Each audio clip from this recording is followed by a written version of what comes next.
touches on the affairs. But the day we are going to discuss about how we will do with the levy that is being taken from the petroleum products, how do we do with things to do with the security, those kind of debates, they don't have everybody. Right now, you know what is happening in those areas where insecurity is all over. Sure.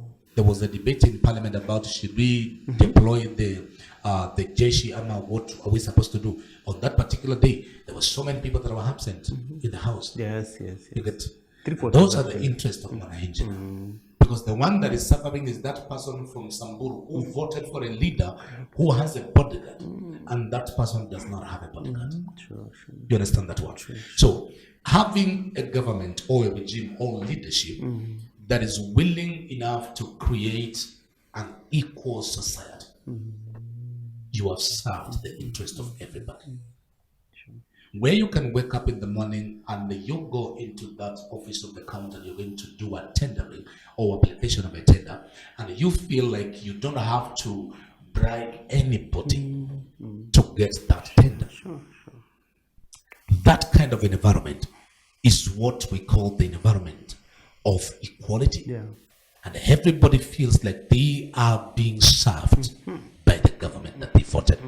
But if you tell me that vote for me and come out Wezo every month, there is a 6,000 that will be coming into your account.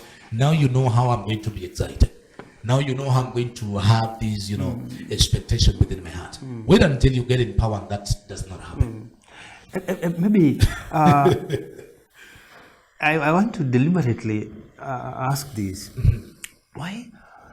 Of course, listening to politicians all over, they'll tell you politics is a game of interests. That's obviously what we have just discovered. 100%. And we are discovering that it is that game of interest. First, the first interest and the very important one is for them. What am I going to gain from this? How am I going to extend my time of this parliament and all that? But not about the people they are serving. The percentage of the service they give to Mwananchi really actually I don't know, somebody will tell us, but I think it is very low and cannot be compared to the interests that they do have. You have mentioned the 6,000.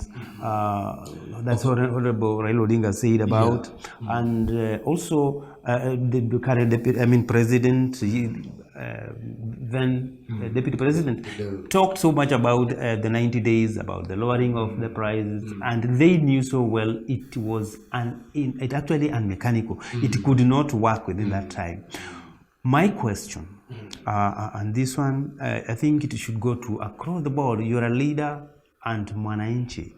We are talking today about honest leadership. And when we talk about honest leadership, I believe, Steve, we are also talking about what we take from what we listen from our leaders. Yes. Correct? How are we going to get into understanding these things and bring ourselves to know that what this person is telling us is a lie and we should not go for it?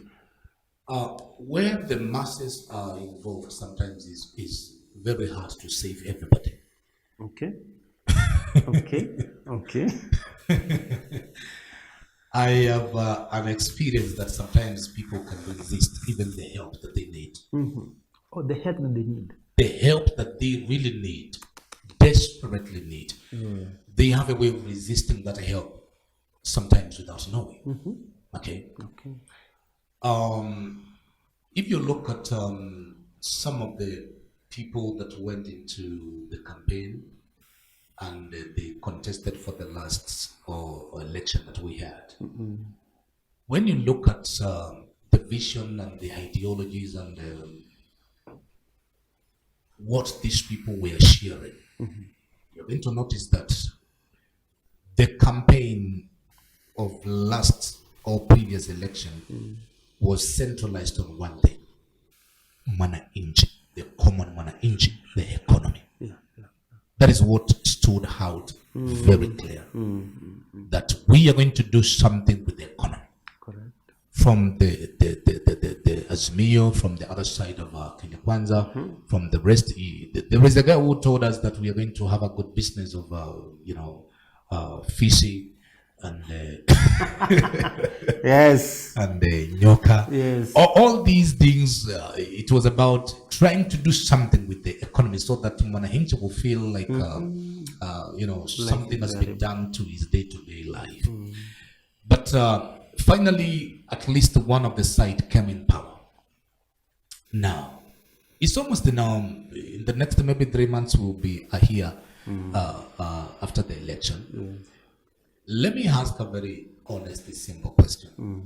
Who among those people that you think, even if they are the one that came in power, that was going to be able to really do exactly what they were saying?